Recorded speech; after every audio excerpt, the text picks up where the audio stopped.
Hello and welcome friends, मैं हूं आकाश कोटनाला। आप देख रहे हैं yoga and Ayurveda science YouTube channel.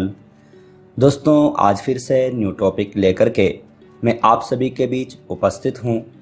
आज हम यहां पर घेरण संहिता में वर्णित शवासन अर्थात मृतासन और गुप्तासन के बारे में चर्चा करने वाले हैं।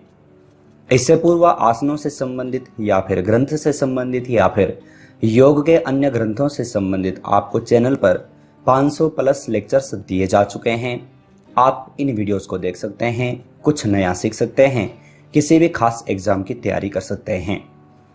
यहाँ पर घेरण संहिता ग्रंथ की पूरी एक सीरीज हमने यहाँ पर प्रारंभ की है। इससे पूर्व में लगभग आपको घेरण संहिता से संबंधित 22 से 23 लेक्चर्स दे चुका हूँ। आप चैनल पर जाकर के देख सकते हैं या फिर आप पूरी प्लेलिस्ट भी देख सकते हैं। आज हम यहाँ पर जानेंगे मृतासन और गुप्तासन के बारे में, इनकी विधि क्या है, लाभ क्या है, इनकी सावधानियाँ क्या हैं, ये सब के बारे में हम यहाँ पर चर्चा करेंगे। उससे पूर्व हम यहाँ पर जान लेते हैं कि आसन क्या है। तो घेरण संहिता में महर्षि घेरण ने आसन के बारे में कहा है। जो ये आसन का जो वर्णन जो किया है, ये द्वितीय साधन के अंतर्गत किया है। हमने जाना है पूर्व में कि जो ये ग्रंथ है ये पूरा सप्त साधनों में विभाजित है। 7 साधन यहाँ पर हैं, जिसमें जो द्वितीय साधन है वह आसन का है। महर्षि घेरण कहते हैं कि आसनों के अभ्यास से दृढ़ता प्राप्त होती है। अब क्या ये आसन, प्राणायाम, मुद्रा बंध या फिर प्रत्याहार इत्यादि या फिर पूरे सप्त साधन मैंने आपको अलग से लेक्चर में बताया है। आप चैनल पर जाकर के वो वीडियोस देख सकते हैं। इस सीरीज को जल्दी से आगे बढ़ाएं, इसके ऊपर हम ज़्यादा टाइम नहीं लेंगे। यहाँ पर हम जान लेते हैं कि मृतासन की विधि क्या है। आप यहाँ पर देख सकते हैं, ये जो पोजीशन है, आप जो आसन की जो स्थिति देख रहे हैं, यह मृतासन है। आपको बता दें, मृतासन ग्रंथ के अनुसार है, लेकिन इसे शवासन भी कहा जाता है। यहाँ पर अगर जो इसके नामकरण की चर्चा करें, क्यों इसे मृतासन अर्थात शवासन कहा जाता है, तो जैसे कि हम देख भी रहे हैं, इमेज के माध्यम से हम यहाँ पर देख रहे हैं कि इस आसन की स्थिति में जब कोई भी व्यक्ति इस आसन की स्थिति में आ जाता है तो वह कैसा लगता है, शव के समान लगता है, मुर्दे के समान लगता है। इसके लिए इस आसन का नाम शवासन है या फिर मृतासन है। कैसा करना है, तो सामान्य आसन है, आप यहाँ पर देख भी सकते हैं। प्रथम हमें बाईं करवट लेते हुए पीठ के बल लेट जाना है। आप यहाँ पर देख सकते हैं, जब हम बाईं करवट लेते हुए पीठ के बल जब लेट जाएंगे तो इसके पश्चात हमें दोनों पैरों के बीच में फासला लेना है। दोनों पैरों के बीच में गैप रहेगा लगभग 14 से 15 इंच। इसके बाद आप यहाँ पर देखेंगे, जो पैरों के जो पंजे हैं ये बाहर की ओर खुले रहते हैं। और ये पैरों की स्थिति है। हमारे हाथों की स्थिति किस प्रकार से रहेगी, तो शरीर से थोड़ा सा दूर हमें अपने हाथों को ऊपर की ओर फैला करके रखना है। जैसे कि आप यहाँ पर देख सकते हैं, उंगलियां सामान्य रूप से मुड़ी रहेंगी, यानी कि बिल्कुल ढीली रखनी है। पूरा शरीर हमारा शिथिल रहेगा। सिर हमारा खिंचाव किसी प्रकार का नहीं रहेगा। सामान्य स्थिति में सिर की पोजीशन भी रहेगी, आंखें बंद होंगी। और साथ ही साथ ये हमारे पूरी जो स्थिति है यह शरीर की रहेगी। हमारी जो श्वास है वह सामान्य स्थिति में रहेगा। पूरा का पूरा ध्यान हमें कोशिश करना है कि हमारी आती जाती श्वासों पर हो। तो ये जो स्थिति है यह शवासन अर्थात मृतासन की स्थिति है। इस स्थिति में अगर जो हम कोई भी व्यक्ति अगर जो इस प्रकार की स्थिति का अभ्यास करता है, इस पोजीशन का अभ्यास करता है, तो वह मृतासन है अर्थात शवासन है। तो ये आप यहाँ पर देख सकते हैं। अब कब करना चाहिए, तो अगर जो हम जैसे कि गत्यात्मक आसन कर रहे हैं तो इसके पश्चात हम मृतासन का अभ्यास कर सकते हैं। ये हमें याद रखना है। यहाँ पर विधि हमने यहाँ पर जान लिया है। अब अगर जो इसके लाभ के बारे में चर्चा करें तो आप देखेंगे, यह अभ्यास संपूर्ण मनोकायिक संस्थान को विश्रांत बनाता है, शरीर एवं मन को शांत तथा शिथिल बनाकर तनावजन्य रोगों को दूर करता है। अब जैसे कि हम देख भी रहे हैं, कठिन आसन नहीं है, विश्रांतिकारक है। तो स्वाभाविक सी बात है, शारीरिक और मानसिक जितने भी रोग हैं उनमें यह सहायक होगा, सभी रोगों को दूर करने में सहायक होगा। जैसे कि आप यहाँ पर पढ़ भी रहे हैं, मनोकायिक संस्थान को विश्रांत बनाता है। मन और कायिक यानी कि मन और शरीर, काय का तात्पर्य होता है शरीर, इस प्रकार के जो जितने भी संस्थान हैं उनको विश्रांत बनाता है, शरीर एवं मन को शांत बनाता है, शिथिल बनाता है, और तनावजन्य जितने भी रोग हैं, आपको मालूम होना चाहिए अधिक से ज़्यादा जो रोग जो उत्पन्न होते हैं शरीर में, वह तनाव या फिर मानसिक स्वास्थ्य के गड़बड़ी के कारण ही होते हैं। तो ये जो शवासन है, मृतासन है, इन सभी रोगों में काफ़ी सहायक है। जैसे कि हम डायबिटीज़ इत्यादि अगर जो हम चर्चा करें, या फिर जैसे कि उच्च रक्तचाप इत्यादि है, हृदय संबंधी रोग हैं, तो वहाँ पर ये काफ़ी लाभदायक होगा। तो ये हमें यहाँ पर ध्यान रखना है, ये सारे मृतासन के लाभ हैं।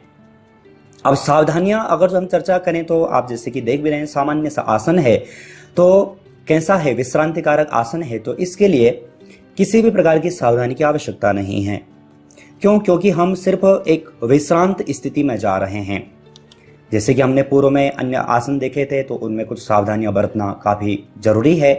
अगर जो सावधानियां नहीं बरतेंगे तो उनके साइड इफेक्ट भी हमें देखने को मिलते हैं। लेकिन इस आसन की स्थिति में हमें लगभग कोई भी सावधानी यहाँ पर नहीं है, सामान्य सा आसन है। किस प्रकार से करना है वो आप यहाँ पर जान चुके हैं, लाभ क्या है वो आप यहाँ पर जान चुके हैं।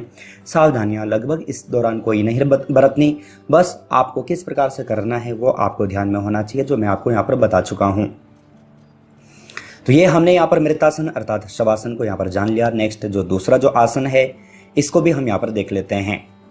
दूसरा आसन है गुप्तासन। यहाँ पर आप देखेंगे गुप्तासन की विधि इमेज के माध्यम से हम यहाँ पर देखेंगे। मैं फिर से कह दूं कि सारी इमेजेस गहरन संहिता ग्रंथ को क्रेडिट जाती हैं, वहाँ से ये ली गई हैं।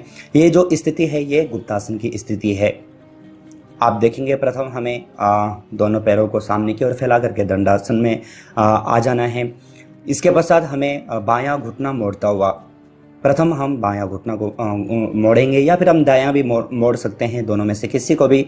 बायां घुटना मोड़ते हुए हमें दाईं एडी के नीचे रखना है, दाईं जांघ के नीचे रखना है। इसी प्रकार से हमें हमारा जो दायां पैर है, दायां पैर का घुटने को मोड़ते हुए हमारी जो एडी हैं, जो पंजे हैं, वह बाईं जांघ के नीचे रखने हैं। याद रखिएगा इस स्थिति में आप यहाँ पर देखेंगे कि हमारे जो पैर हैं, दोनों पैरों के पंजे यहाँ पर नजर नहीं आ रहे हैं। तो ये स्थिति हमारी होनी चाहिए। आप यहाँ पर देख सकते हैं, जैसे कि हमने सिद्धासन देखा था या फिर स्वस्तिकासन आदि देखे थे, तो वहाँ पर अन्य रूपों में वहाँ पर आसन की विधि वहाँ पर बताई गई है। लेकिन ये थोड़ा उससे भिन्न है। अगर जो देखा जाए तो ये भी एक ध्यानात्मक आसन है, लेकिन ये थोड़ा उनसे भिन्न है। तो आप यहाँ पर देखेंगे गुप्तासन इसलिए कहा जाता है कि हमें इसमें अपने जो अंग हैं उनको गुप्त रखना है, छिपाए हुए रखना है। तो आप यहाँ पर देख सकते हैं जो हमारा जो पैर है, पैरों के जो पंजे हैं, एडी है, उसे कोशिश करना है कि हमारी जांघों के नीचे रहें। तो ये जो स्थिति है ये गुप्तासन की स्थिति है। इसके पश्चात शरीर, कमर, गर्दन बिल्कुल सीधी रहेगी।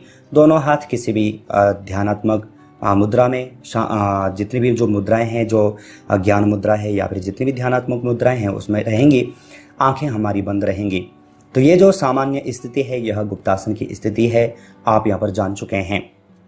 अब कोई व्यक्ति अगर जो गुप्तासन का अभ्यास करता है तो उसे क्या क्या लाभ प्राप्त होते हैं, तो आप यहाँ पर देखेंगे यह आसन कुंडलिनी शक्ति के जागरण में सहायक है।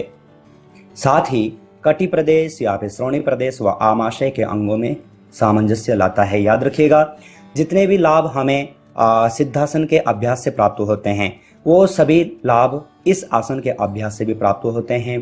कुंडलिनी शक्ति जागरण में ये सहायक है। साथ ही साथ यौन संबंधी जितने भी रोग हैं उनमें भी ये आसन काफी लाभदायक माना जाता है। और कटी प्रदेश है, श्रोणी प्रदेश या फिर आमाशय, इससे संबंधित जितने भी अंग हैं उनमें ये सामंजस्य लाता है। ये हमें यहाँ पर ध्यान में रखना है, याद रखना है। तो ये गुप्तासन के लाभ हैं जो कि आप यहाँ पर जान चुके हैं। सावधानियां क्या बरतनी हैं तो आप देखेंगे अगर घुटनों या फिर कमर में अधिक दर्द हो तो इस आसन का अभ्यास नहीं करना है। कोई विघ्नर है प्रारंभिक स्थिति में, जैसे कि घुटनों में दर्द हो रहा है, कमर में दर्द है, अधिक दर्द है, तो उस दौरान इसका अभ्यास न करें तो अच्छा है, या फिर अधिक देर तक इसका अभ्यास न करें। तो ये कुछ इस दौरान हमें सावधानियां बरतनी हैं। अब यहाँ पर आप पूरा जान चुके हैं कि विधि क्या है, नामकरण क्या है, लाभ क्या है, सावधानियां क्या हैं। दोनों आसनों के बारे में आप पूरी तरह से यहाँ पर जान चुके हैं। मैंने आपको सब कुछ यहाँ पर बता दिया है। अब आप सभी जानते हैं लेक्चर के अंत में कुछ प्रश्न आपको यहाँ पर दिए जाते हैं। कुछ प्रश्न आपके लिए यहाँ पर हैं जिससे कि आप अपना स्वयं का टेस्ट यहाँ पर ले सकें। मैं आपको फिर से कह दूं कि आप घबराएं नहीं, मैं सभी टॉपिक आपको यहाँ पर चैनल पर देते आ रहा हूँ। ये सारे टॉपिक आपके इस प्रकार से हैं कि आप थ्योरी की तैयारी भी कर सकें, किसी भी खास एग्जाम की तैयारी कर सकें। प्रैक्टिकल आपको और अन्य चैनल्स पर भी मिल जाते हैं, आपको काफ़ी सारी वीडियोज़ मिल जाती हैं, लेकिन ग्रंथ में किस प्रकार से बताया गया है वो भी हमें ध्यान में होना चाहिए, क्योंकि हर कोई व्यक्ति अपने अकॉर्डिंग बताता है, लेकिन ग्रंथों में क्या कहा गया है वो भी हमें ध्यान में होना आवश्यक है।